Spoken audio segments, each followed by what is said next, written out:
Hi everybody, welcome back to our channel. In this video, I'll be showing you the procedure on how can you do geotagging in mobile. To do geotagging on your mobile, you need to enable location services. So what you'll need to do is here, first of all, you want to open your settings on your device. And then you want to go ahead and locate locations and security on some devices as well. So here it is.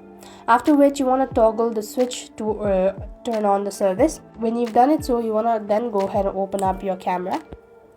After you open up your camera, you need to go to the menu or settings menu from the top, or it's going to be located somewhere right over here at the bottom.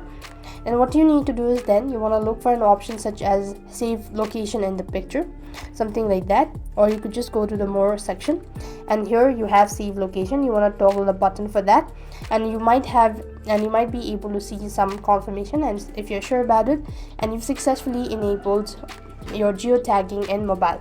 That is how it works. I hope the video was helpful. Make sure to like, share and subscribe. Thank you for watching. See you in the next video.